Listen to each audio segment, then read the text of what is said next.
Season 1, Series 1, Christopher Eccleston's first series. Kill yourself.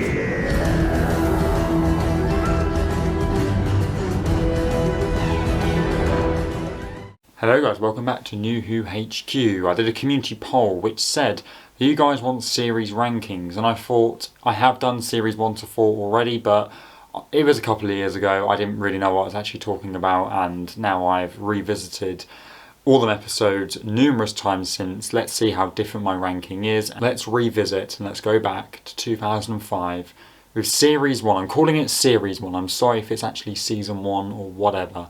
So let's start off at number 10. The Long Game.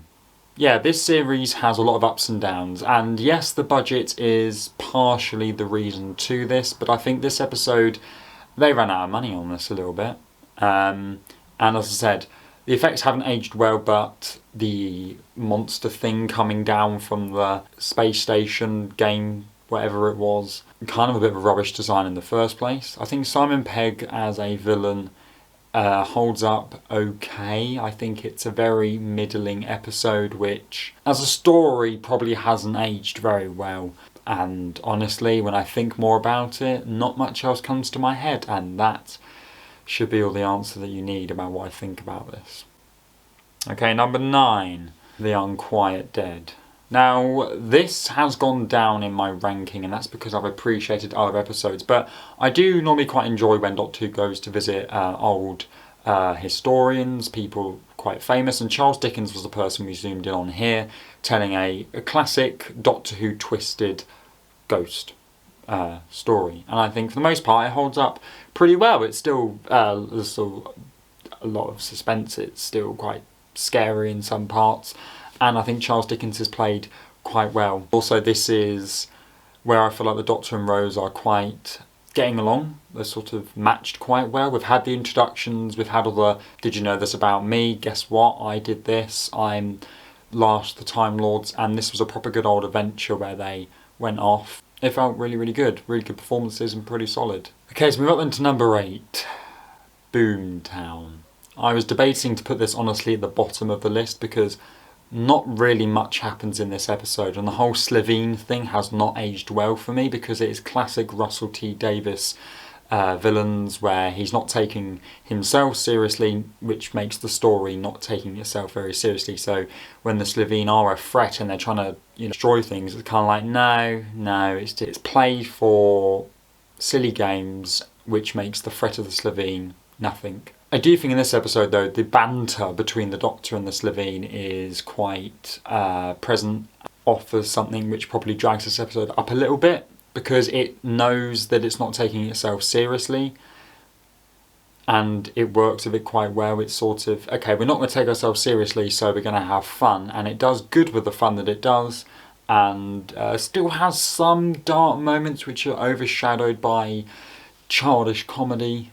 Doesn't mean I don't find it funny, but the farting, it has got old and it's aged terribly, and I truly despise the farting side of the Slitheen now. Like, why did I even find that funny? Okay, so we've got then to number 7, The End of the World. Watching Ncuti Gatwa's first series, Space Babies, and watching this episode was quite nice to sort of see a lot of repeating of how they did such scenes, the most obvious one being where we see planet Earth on the spaceship as a whole, which is what we saw in Space Babies. Not on Earth, this was something very new to her, and I really appreciate the designs and the creations of these monsters and non-human beings that we get. With a limited budget, I actually think it's aged very well given the circumstances, and they do look pretty good. Lady Cassandra is in this, she's iconic for so many reasons, so I think a good first sort of trip away from Earth for the Doctor and Rose. And there are some great songs in this episode as well, let's not play down that.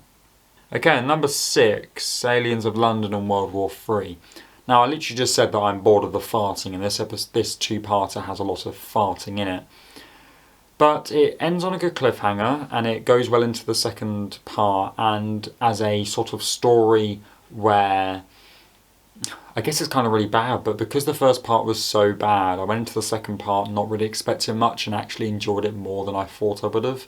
Because there are many examples where the first part is fantastic and then the second part it goes down because the story is dragged out, there's no more story left, or they introduce other things to try and fill up the space for the story, and it's just not important and actually doesn't really matter at all, and it's not engaging to an audience. With this, it's so bad, you get into the second part, yeah, it's not, I think I live more for the sort of domestic moments we have with Rose's mum, Jackie. I kind of appreciate the moments more because of how rubbish the Slitheen are. I mean, the Slitheen aren't bad, their intentions are still there, and they are probably more menacing here because there's more of them in terms of the large numbers that they're in. Makes them a bit more of a threat. Okay, let's move on to number 5.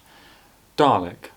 I'm very, very sure when I first ranked this it was really, really low. And I didn't appreciate how important this episode sort of was, because the Daleks being reintroduced was a massive part for Doctor Who, and the way it done it was really, really good. And this made Series 1 what I like about it. It changed the tone from the farting, from the silly childish games of the Slitheen to the sort of really disturbing, history. The disturbing history that the Doctor has with these monsters is shown in this episode, and that plays with it really, really, really well. The flying Dalek is introduced as well, so Christopher Eccleston's performance, pretty solid. Really sells me that he's the Doctor and that he's lived these past incarnations to feel this grief, to feel this anger towards this Dalek, and he sells it for me. Okay, number 4. Rose. This is a lot higher than anyone will ever put it in a Series 1 ranking, I'm sure of that. Now, if you're someone that watches my channel a lot, you're probably thinking, Matt, you never put Russell T Davies opening episodes so high. You also complain about them all the time. Exactly. This is what makes it special. Don't get me wrong, the burping bin, the pizza, all of that, yeah, look, hasn't aged very well. Classic, childish, silly. But this establishes the Doctor very well. And this whole mystery around him that people have been looking for him. He's been cited at past historical events, and that's kind of impossible because he's not aged at all. So I like this whole mystery that we get. But most of all, for character development, this is a great introduction for Rose, who is a character I do like quite a bit. And to have a whole episode basically dedicated to her while also introducing the Doctor and giving that good fine balance, we get a very good sense of what Rose's life is like, which makes it more impactful when she does meet the Doctor and her life changes, because it's the same waking up, go to work, come home, eat chips, go to bed all the time, and we see that rhythm, we feel that rhythm. The audience feels for Rose because that's all she's ever doing, and then we feel just as excited as she is when she gets to that moment where she gets to go off, and defeat the window dummies with the Doctor. It's a nice shift in change, and it does that really well while keeping the story interesting and developing Rose very well. Number 3, Father's Day. This, on a rewatch and a rewatch, has moved us up the list massively. I think Pete Tyler is a character which annoyed me at first, but it's made me... I've realised he's important for the story to then be important for Rose. Everything he does,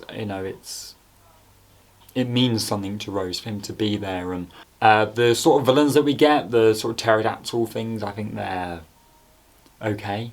But I think this, again, Russell T Davies is really, really good at aiming in, zooming in on the emotional side, and we get that with Rose and her dad and the Doctor, so that's a really nice dynamic there. So I quite like it. I really like the ending as well, the music and the emotional scene where she's saying goodbye to her dad when he's just been hit. Well, they weren't saying goodbye, they were just looking at each other.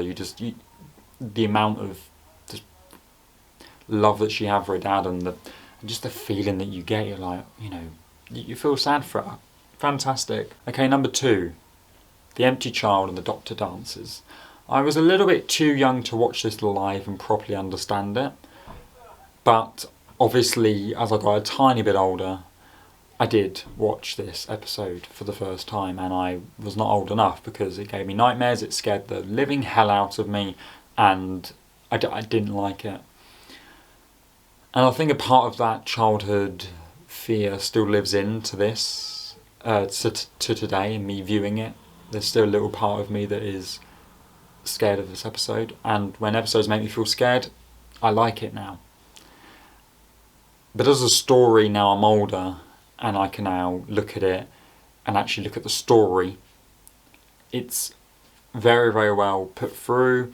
Captain Jack coming in was a really, really cool moment. We get his personality straight away. He's very, very flirty with everyone. It's a real kind of breath of fresh air for a character like that to be introduced. I like the dynamic between him and the Doctor, and with Rose as well. It's great. The whole message about everybody lives at the end is a really nice message, which isn't normally in Doctor Who, and I quite like it that way because it makes stuff like this feel really, really special, and it sells you on the fear as well. You know, I.e. my mummy is now terrifies me if someone says it to me, when normally it would just be a thing that a child would say. But it's not my number one, and yeah, kind of obvious one to go for, but number one is Bad Wolf and the Parting of the Ways.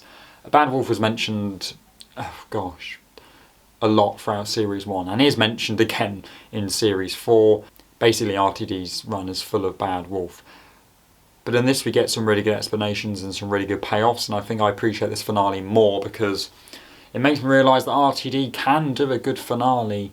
It's a shame he's lost his touch, but I think at this point I wasn't bored of the Daleks, so the Daleks coming back was like a really big occasion, apart from, you know, it's not like now when they come back it's like, oh, the Daleks are back again. Yeah, this was, it was the first time that all this is happening, and it worked. I've said this in past videos, these type of finales are repeated and it starts to not work. The first time it happens, it's fresh, it's good, and it's dramatic. Very good finale. Performances are amazing, all the side characters. So, with a very, very low budget, and them times anyway with the camera quality, CGI, all of that, not being as high as Series 1 now, I think it's does very, very good with what it's got, and we have to appreciate this series for people like me to fall in love with it, and then to create a new generation of people that love the show.